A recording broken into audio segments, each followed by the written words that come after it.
하나님은 하나님의 눈으로 가나안을 바라보기를 원하십니다. 가데스 바네아에서 이스라엘 백성 중에 선발된 열지파 사람들은 사람의 눈으로 가나안을 바라보고 보이는 대로 부과하여 가나안에 들어가지 못하고 멸망을 받았습니다. 반대로 하나님의 눈으로 가나안을 바라보고 하나님의 생각으로 보고를 한 여호수아와 갈렙은 가나안에 입성하는 복을 받았습니다.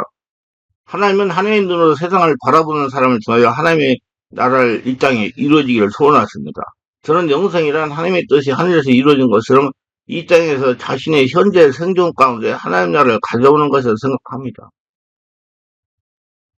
예수 안에서 사람답게 사는 것이라고 생각합니다. 즉 예수를 믿고 성령으로 거듭난 성도가 지금 이 땅에서 심령의 천국을 이루고 삶에서 아브라함의 축을 받으면서 하나님의 군사로 사명을 감당하다가 영원한 천국에 가는 것이 하나님께서 원하시는 영생이라고 생각합니다. 성도들이 지금 생명 말씀과 성령을 통하여 심령이 하나님을 세워지는 것이 기독교적 영생이라는 겁니다. 영생이라는 말이 정확히 언제부터 어디서부터 생겨난 말인지는 알 수 없지만은 영성은 5세기 주로 성직자나 수도사들이 전유물로 간주되었습니다. 이 영생의 흐름은 가톨릭교회를 통해 여러 모양으로 지속되어 왔습니다. 개신교회는 1960년대부터 본격적으로 영성과 영성 신학에 관심을 가졌습니다. 사실 영성이라는 말은 기독교 내에서 뿐만 아니라 다른 여러 종교에서 통용되는 용어입니다. 그렇기 때문에 개신교 목회자들 사이에 영성이라는 말 자체에 대해 반감을 가진 사람들이 있고 아무래도 비판 없이 긍정적으로 수용하는 사람들이 있습니다. 개신교 내에서조차 영성의 의미는 통일된 정의를 내리지 못하고 있는 실정에서 우리는 반드시 기독교 영성 또는 성경적 영성의 의미를 밝혀야 됩니다. 영성의 사전적 의미는 신령한 품성이나 성질입니다. 이를 기독교적으로 해석한다면 하나님과의 영적 관계를 얻어지는 그중의 품성과 성질로 이해할 수가 있습니다.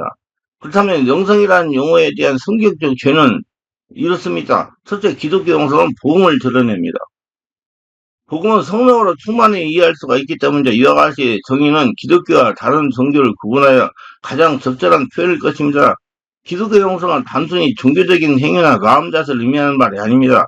종종 영성을 강조하는 자들이나 스스로 영성이 있다고 자부하는 자들은 자신의 종교적 행위를 자랑합니다. 그러나 기독교적 영성은 반드시 기도적이 아니되며 기독교 영성은 그의 중심에 복음, 즉 그리스도가 있어야 되는 것입니다. 예수를 통과하는 복음, 영성이 되어야 된다는 얘기예요.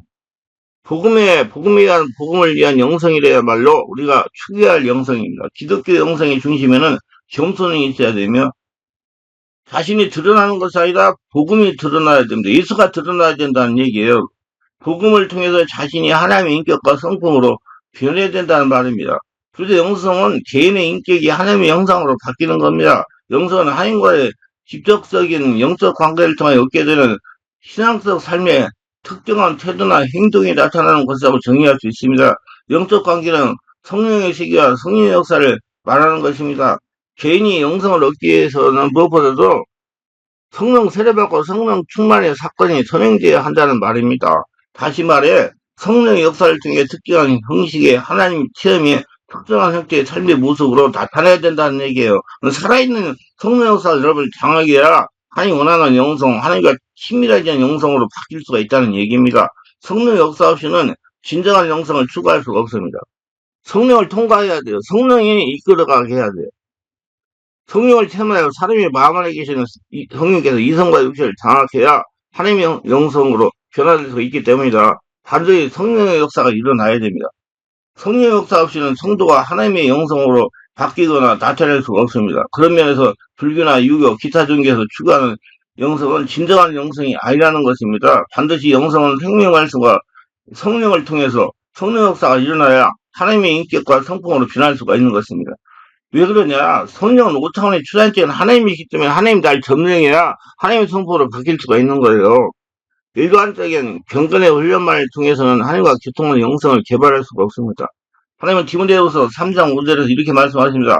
경건의 모양은 있으나 경건의 능력을 부인한 자니 이 같은 자들에게서 내게 돌아서라. 경건의 모양만 있다는 것은 살아있는 성령의 역사가 없는 인간적인 경건 훈련을 말하는 겁니다. 반드시 생명 말씀과 성령 역사가 있는 경건을 해야 하나님과 통하는, 하나님과 관계 있는, 하나님을 나타내는 영성을 개발할 수가 있는 것입니다.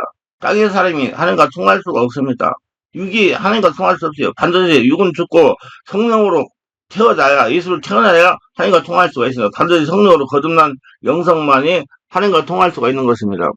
실제 영성은 공동체의 본이 되는 신앙입니다. 공동체는 우선적으로 개인의 영적 체험을 성경 말씀에 비춰 변화되는 신앙을 검증하려는 노력을 해야 됩니다. 공동체의 본이 되는 모범적인 신앙은 생명 말씀과 성령으로 변화되는 신앙입니다. 생명 말씀과 성령으로 변화돼야 모범적인 신앙이 될 수 있기 때문입니다. 생명 말씀과 성령으로 변화되지 않는 신앙은 신앙이 아니고 미신입니다. 종종 영성을 개발해야 한다는 미명하에 인위적인 조작으로 황후에 이르게 하는 행위들은 비난받아 마땅합니다. 인위적인 조작으로 황후에 이르게 하는 행위로는 하나님과 교통하는 영성으로 변화될 수가 없기 때문입니다. 인위적인 조작으로 황후에 이르게 하는 행위의 영성을 정확하게 말한다면 귀신의 역사가 일어나기 때문입니다. 참담 영성은 하나님의 생명 말씀과 성령 역사로 하나님부터 오지 않는 것을 몰아내고 죄악된 삶을 회개해야 됩니다. 왜 귀신을 떠나내야 된다는 얘기예요. 또한 개인과 개인, 공동체와 공동체를 화해시키고 협력하게 해야 됩니다. 마음에서 성령 역사가 일어나면 세상 것은 밀려나기 마련입니다. 그러므로 기독교 영성은 복음을 통해 개인적 성결과 사회적 성결을 이루는 그리스도인의 삶 자체를 의미합니다. 그렇기 때문에 기독교 영성은 생명 말씀과 성령 역사가 반드시 일어나야 되는 것입니다. 예수를 믿고 성령으로 거듭나야 된다는 얘기예요. 그래서 영성과 감성과 지성이 균형을 이루어야 됩니다. 밖으로 나타나는 영적인 역사는 성령이나 악령의 역사나 비슷합니다.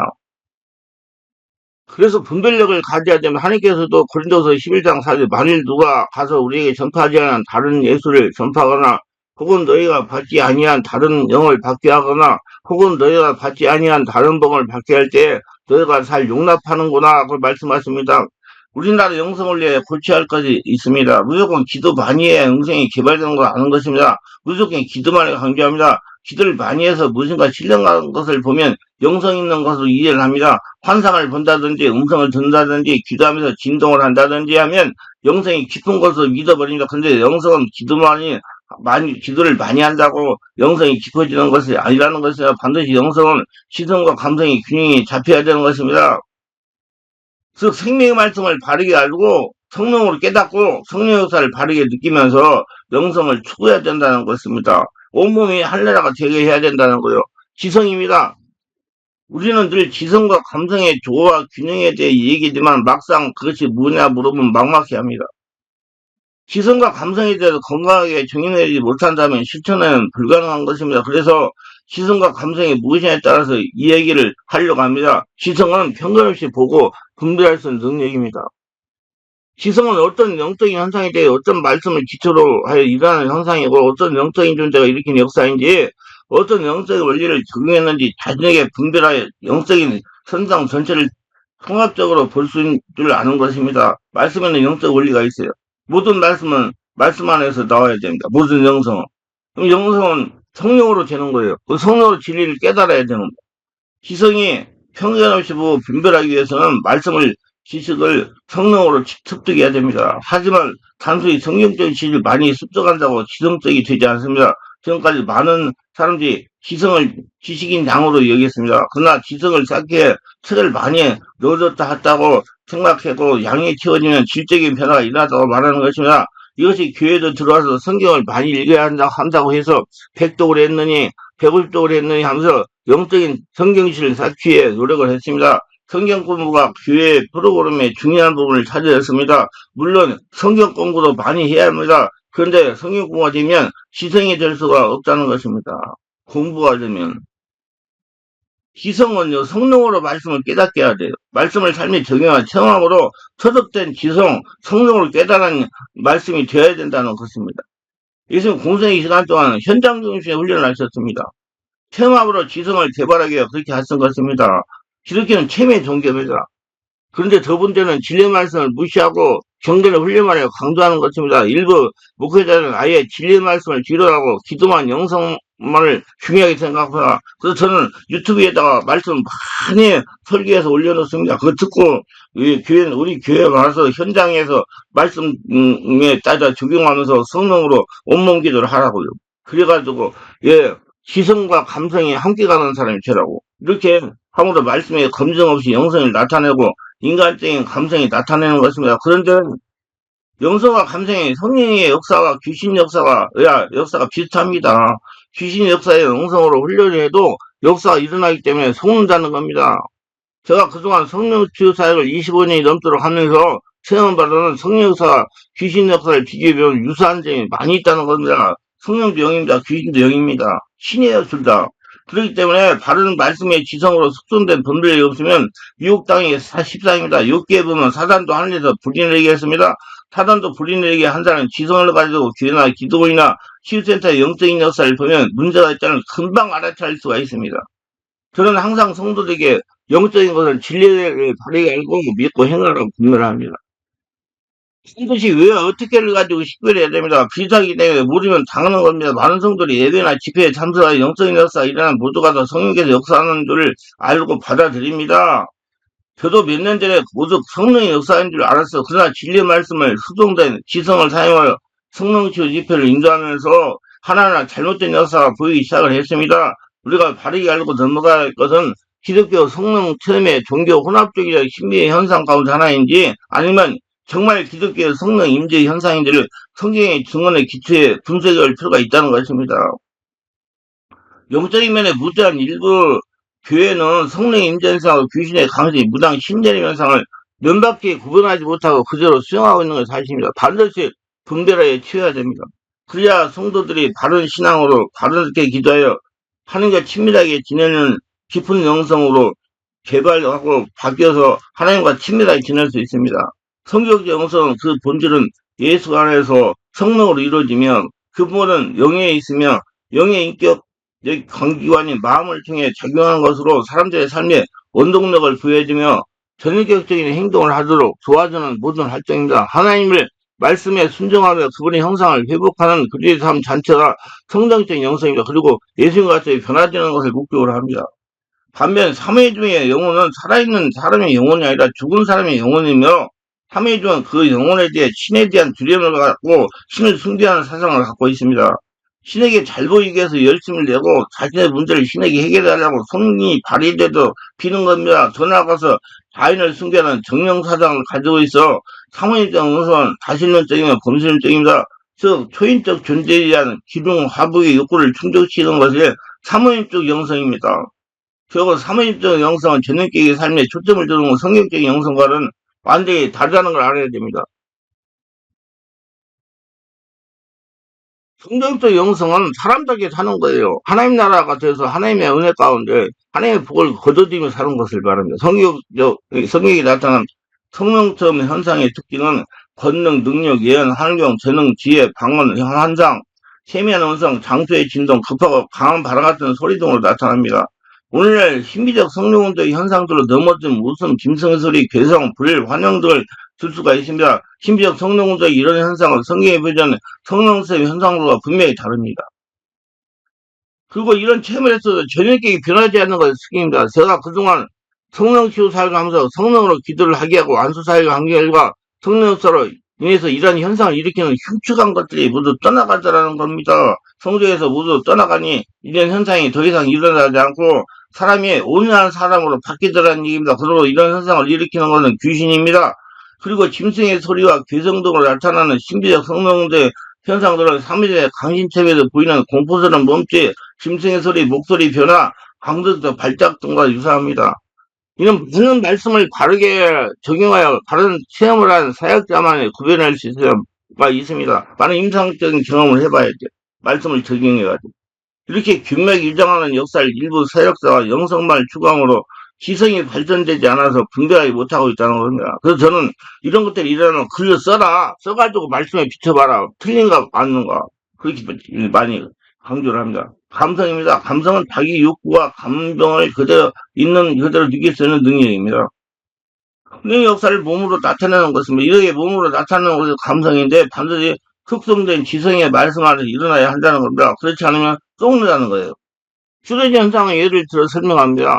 제가 그동안 안수 사역을 할 때 쓰러지는 사람들 보면 반드시 영적인 현상이 일어났다는 겁니다. 진동을 한다든지 호흡을 몰아쉰다든지 기침을 한다든지 울부짖다든지 사제가 뒤틀린다든지 몸이 활처럼 휜다든지 어깨와 허리를 돌린다든지 발작을 한다든지 소리를 지른다든지 가볍게 진동을 한다든지 영적인 현상이 일어났어. 이런 영적인 현상이 잠잠했을 때 엘스 이름으로 명령하니 기침을 통하여 트림을 통하여 호흡을 통하여 귀신들이 떠나갔습니다. 이런 체험한 성도들이 영역에 치유되고 산평을 체험했습니다. 얼굴이 보름달로 와서 환하게 변했습니다. 은사가 나타나고 방향통에 임하고 예언을 했습니다. 영적으로 변화된 것을 눈으로 보이고 본인의 몸으로 느끼게 변화했다는 겁니다. 이와 같은 현상을 체험했다는 것은 다른 쓰러짐의 현상입니다. 그러나 쓰러지기는 쓰러지는데 변화가 없다면 귀신이 쏘기는 겁니다. 제가 안수 사역을 때 깜빡깜빡 쓰러지는 성도를 안수한 경우 귀신이 말로 표현할 수 없을 정도 많이 떠나갔습니다. 그러니까 귀신이 순간 위기를 모면하려고 쓰러지게 한다는 것입니다. 귀신이 어찌하든지 나가지 않으려고 함정인 영적인 현상을 다 일으킵니다. 그럼 쓰러지는 현상에 대한 숙성된 지성으로 바르게 분별해야 되면 사역자는 생명 활동을 가까이 하고 영적인 서적을 많이 읽어서 숙성된 지식을 가지고 영성훈련을 해야 돼요. 그래야 다른 영성으로 저녁에 성령의 지배를 받을 수가 있고 그런 성도들을 훈련할 수 있고 성도를 인도할 수 있어 다른 영성으로 하나님의 복을 받는 사람으로 바뀔 수가 있습니다. 기도합니다. 오늘도 저희 설교를 끝까지 시청하신 분들 축복하옵소서. 구독자, 알람 설정, 공유하신 분들 축복하시고 성령으로 세례받고 충만받아서 바르게 자신의 모든 신의 활동을 분별하고 확인해서 자기 활동에 정확한 성령의 역사인지 악한 영의 역사인지를 구분해가지고 바른 영성을 추구하여 하나님의 복을 받는 복진자들이 다 되도록 도와주셔서 예수님의 이름으로 기도합니다. 아멘.